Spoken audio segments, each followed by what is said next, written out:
ഇന്നലെ ഞാൻ OTTയിൽ റിലീസായിട്ടുള്ള ഒരു സിനിമ കണ്ടു. പടക്കളം എന്നാണ് ആ സിനിമയുടെ പേര്.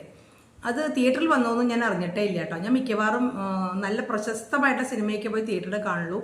OTT വരുമ്പോഴാണ് മിക്കവാറും കാണാറ്. നെറ്റ്ഫ്ലിക്സും സോണിയും ഒക്കെ ഞങ്ങൾക്ക് ഉള്ളതുകൊണ്ട് അതിലിങ്ങനെ കാണും. പ്രൈമും ഒക്കെ ഉണ്ട്, മിക്കവാറും എല്ലാം ഉണ്ട്.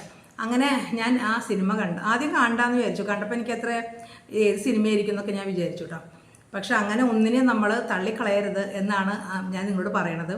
ആ സിനിമ ഞാൻ കണ്ടു. ഷറഫുദ്ദീൻ, നമ്മുടെ സുരാജ്, പിന്നെ ആ പയ്യൻ, അവൻ്റെ പേര് സത്യം പറഞ്ഞാൽ എനിക്ക് അറിയില്ല കേട്ടോ. സൂപ്പർ സിനിമ കേട്ടോ. നിങ്ങളാരും അത് കാണാത്തവരുണ്ടെങ്കിൽ വേഗം OTTയിൽ വരുമ്പോൾ അത് കാണണം കേട്ടോ.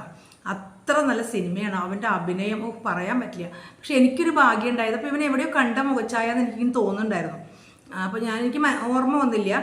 ഞാൻ ആ സിനിമ കണ്ടു.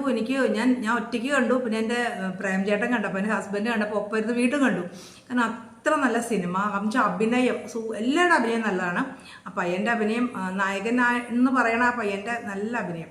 അപ്പം എൻ്റെ ഭാഗ്യം എന്താണെന്ന് വെച്ചാൽ വേഗം പറഞ്ഞ് തീർക്കാം, ഷോർട്ട് വീഡിയോ അധികം പാടില്ലല്ലോ. എന്നുവെച്ചാൽ ആ സിനിമ ഞാൻ ഫാലിമി എന്ന് പറഞ്ഞ സിനിമയിൽ ഉള്ള പയ്യനാണെന്ന് എൻ്റെ മോൻ എന്നോട് പറഞ്ഞു.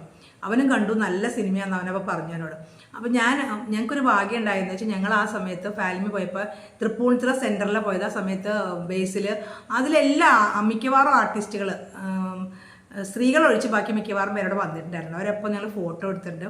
ഈ പയ്യൻ്റെ ഒപ്പം ഞാൻ ഫോട്ടോ എടുത്തിട്ടുണ്ട്. അതാണ് എനിക്ക് ഈ മുഖച്ചായ എവിടെയോ കണ്ടു എന്നിങ്ങനെ ഓർമ്മ. സിനിമയിലും കണ്ടു, ഒപ്പം നിന്ന് ഫോട്ടോയും എടുത്തല്ലോ, ആ ഓർമ്മയാണ്. അപ്പം ഞാൻ ആ ഫോട്ടോസ് നിങ്ങളെ കാണിക്കാം കേട്ടോ. ഭാവിയിൽ വലിയ മോഹൻലാലിനെ പോലത്തെയൊക്കെ വലിയ മോഹൻലാൽ, മമ്മൂട്ടി, ബാക്കി എല്ലാവരെയും പോലെ സൂപ്പർ സ്റ്റാർ ആകുമ്പോൾ എനിക്കും പറയാമല്ലോ. അപ്പോഴേക്കും ഞാൻ ജീവിച്ചിരിക്കുമെന്ന് എനിക്ക് അറിയില്ല കേട്ടോ. എന്നാലും എൻ്റെ മക്കൾക്കെങ്കിലും പറയാം അമ്മയുടെ ഒപ്പം ഫോട്ടോ എടുത്തിട്ടുണ്ടെന്ന്. അന്ന് എന്ത് നല്ല വിനയമുള്ളൊരു പയ്യനായിട്ട് ഞങ്ങളുടെ ഒപ്പം വിളിച്ചപ്പോഴേക്കും വന്ന് എല്ലാവരുടെ ഒപ്പം ഫോട്ടോ എടുത്തു. അത് ബേസിലാവട്ടെ എല്ലാവരും ആവട്ടെ കേട്ടോ, എല്ലാവരും അങ്ങനെയായിരുന്നു. അപ്പോൾ ആ ഫോട്ടോ കൂടി ഞാൻ കാണിക്കാം കേട്ടോ. അപ്പോൾ നിങ്ങളെല്ലാവരും ആ സിനിമ കണ്ടു നോക്കണേ.